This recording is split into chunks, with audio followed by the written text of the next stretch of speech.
হিমেল বলল, মানে হিমু আর কি, কি তুই নামও জানিস না?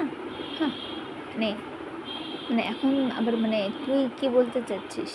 মানে তুই এটাও স্বীকার করবি না যে তুই পড়িস না, মানে সারাদিন পড়িস না, যে পড়াশোনা যে করিস সেটাও স্বীকার করবি না, মানে এটাও চাস, আবার একই সাথে এটাও বলতে চাস যে না সিনেমাও আমি দেখি, খুব ভালো করে দেখি, আবার এর সাথে এটাও বলতে চাস যে না সিনেমা দেখি কিন্তু ফিল্ম ইন্ডাস্ট্রির নাম জানি না, তাই তো?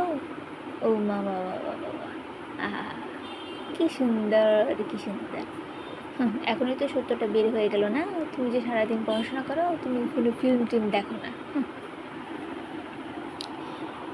তমাল বলল, আরে আমি সত্যি বলছি, ফিল্ম আমি দেখি, কিন্তু মানে এতগুলো ফিল্মের নাম বললি মানে, ও। তমাল তখন চুপ হয়ে গেল। হিমেল বলল, হ্যাঁ, আমার একটু ভুল হয়ে গেছে, জানিস তো আমার ভুল হয়ে গেছে, বলতে তুই কে ড্রামা সি ড্রামা ওগুলো তো বাদ পড়ে গেল না? তারপরে তারপরে স্প্যানিশ, তুর্কি সিরিজের, তারপর ড্রামা মানে ওয়েব সিরিজ, হ্যাঁ, বাংলা যেসব ওয়েব সিরিজগুলো তুই দেখিস নাকি নেটফ্লিক্সে, অনেকগুলো তো, মানে তোর তো ওগুলো শেষ নেই। কে ড্রামা সি ড্রামাগুলো তো চলেই, তো মানে ওগুলো তো তোর ওই ফোনের ফোনের মধ্যেই থাকে, মানে ফোন খুললেই ওগুলো পাবো, এরকম একটা অবস্থা, তাই না? জানি। তমাল একগাল হেসে বলল, আরে ধুর, তুইও না, আমি এত মুভি দেখবো কোত্থেকে? হ্যাঁ, তবে মুভি দেখি, মানে যে মুভি ভালো লাগে সেগুলো। হিমু বলল, মানে হিমেল, হ্যাঁ তা কি মুভি দেখিস? মানে মুভি দেখিস না আবার দেখিসও, আচ্ছা তাহলে কি দেখিস, মানে একটা দুটো মুভির নাম বল, বল শুনি কি মুভি দেখিস। তমাল বলল, মুভির নামটা না আমি জানি না, জানিস তো, আমার ঠিক মানে মনে নেই মুভিটার নাম কি, কিন্তু আমি এতটুকু দেখেছিলাম, সেখানে না নায়িকাটা মারা যায়, কিন্তু নায়কটাও মানে মারা যায় কি না বেঁচে থাকে তা জানি না,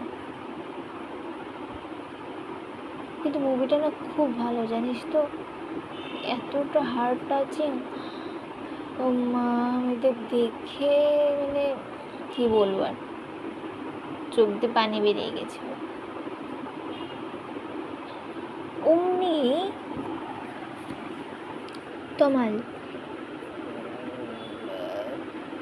চুপ হয়ে গেল, কোনো কথা বলল না, কিন্তু হিমেল অমনি খপ করে দিল, কি বলিস কি রে ভাই, এমনও মুভি আছে?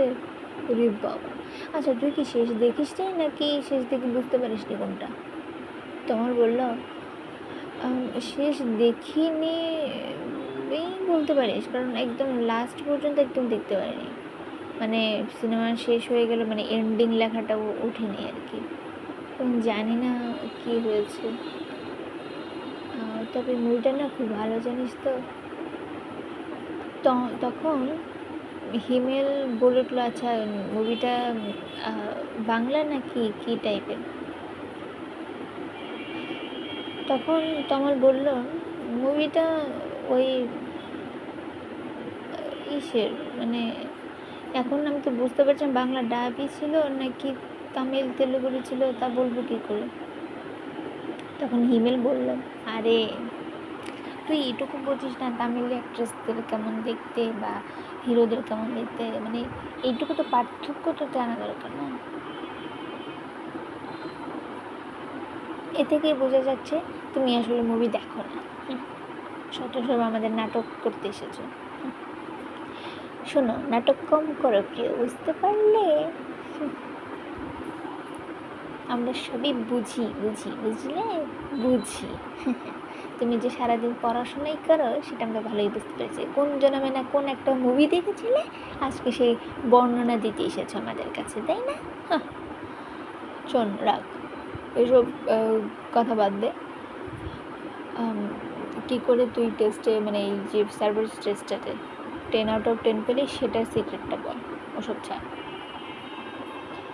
আর আমি তো বললাম, আমি সত্যি বলছি, আমি জানি না কী করে পেলাম, করতে কীভাবে পেলাম, সত্যি জানি না।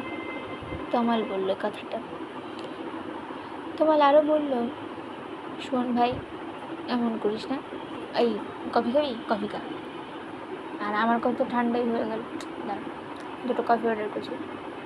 ঠিক তখনই হিমেল বলে উঠল, আরে না ভাই, কফি খাবো না, আজকে অনেক বেলা হয়ে গেছে, কফি টফি খাবো না, এই চল কোথাও অন্য জায়গাতে একটু ঘুরে আসি, ভালো লাগছে না এখানে।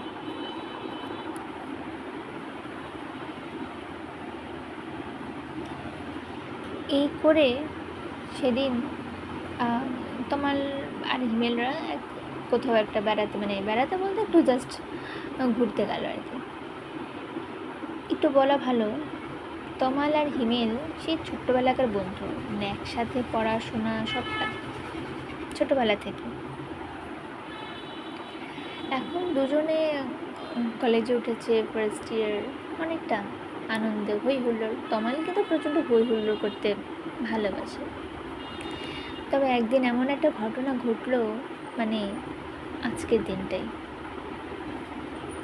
তমাল আর হিমেল ওই একটু পায়ে হাঁটার রাস্তাতে একটু ঘুরছিল, ঠিক হুট করে একটা ট্রাক এসে হিমেলের গায়ে ধাক্কা দিয়ে ছিটকে পড়লো হিমেল, আর ক্ষতবিক্ষত হয়ে গেল তার দেহটা। ওসব দেখে তমাল এতটাই ট্রমাটাইজ হয়ে গেল যে সে আর কোনো কথা বলতে পারলো না। শুধু কেবলই মনে হলো সে তার পরম কোনো বন্ধুকে হারিয়ে ফেলেছে। সত্যিই তাই, দুজনে একসাথে কতটা স্মৃতি জড়িয়ে রয়েছে তাদের জীবনে, সেটা কি ভোলার নাকি ভুলবার? হ্যাঁ, তাই ভুলতে পারেনি। সেসব স্মৃতি আজও তমালের মনে দাগ কেটে রয়েছে, জল জল করছে, যেন ক্ষতটা এখনো হৃদয়ে তাজা, ভুলতে পারেনি সে। তাই সেদিন থেকেই তমাল কিছুটা ইন্ট্রোভার্টেড। আসলে আমাদের জীবনে প্রত্যেকটি ঘটনায় এমন একটা মোড় নেয় যে তখন আমরা নিজে থেকে নিজেদেরকে গুটিয়ে নিই, সেখান থেকে নিজেদেরকে ঠিক বের করতে চাই না, কোনো কারণ থাকে না তাই সেখানে। আজকের গল্পটা এখানেই শেষ। আপনাদের কেমন লাগলো গল্পটি আজ? জানি একটু গল্পের মাঝে একটু আটকে গেছিলো, একটু শব্দ ছিল, তবে গল্পটা কিন্তু আপনাদের জন্য ডেডিকেট করা। গল্পটি খুব ভালো লাগলো, অবশ্যই আপনারা কমেন্ট করবেন। আমি জানি আপনাদের গল্পটা একদম নামবিহীন মনে হচ্ছে, তাই না? কী নাম দেওয়া যায়, গল্পটার কী নাম হতে পারে, কিন্তু আসলেই আমার এই মেসেজটাই দেওয়ার উদ্দেশ্য, সেটা হচ্ছে যে আমরা যে ইন্ট্রোভার্টেড হয়ে যাই, কেন হই, কী কারণে হই, সেটা কিন্তু কেউ জানতে চায় না। কিন্তু এর পেছনে অনেক ঘটনা থাকে, কাহিনী থাকে। কেউ না ইন্ট্রোভার্টেডদের জিজ্ঞেসও করে না যে কেন তুমি এমন। আমাদের এই সমাজটাই এরকম, আপনি কেমন আছেন না আছেন সেটা কেউ জানতে চাইবে না, বরঞ্চ আপনি সবাইকে কেমন রাখছেন সেটা সবাই জানতে চাইবে। ভালো থাকতে চায় সবাই, কিন্তু ভালো রাখতে পারে বা ভালো রাখতে চায় কতজন নিজেদেরকে? এই রাখতে পারাটাই সব থেকে আসল, মানে ওয়ার্ক। উইশটা না হলেও চলবে, ওয়ার্কটাই সবাই দেখে, কারণ কর্মই মানুষকে বাঁচিয়ে রাখে। কথায় আছে না, কীর্তিমানের মৃত্যু নেই, ঠিক তেমন। এতক্ষণ সঙ্গে ছিলাম আমি ইসরাত, আপনারা শুনছিলেন অডিও বুক বাই ইসরাত। আজকের মতো এখানেই বিদায়। আবারও দেখা হবে পরবর্তী কোনো গল্পে পর্বে। আজকে রাখছি। আল্লাহ হাফিজ।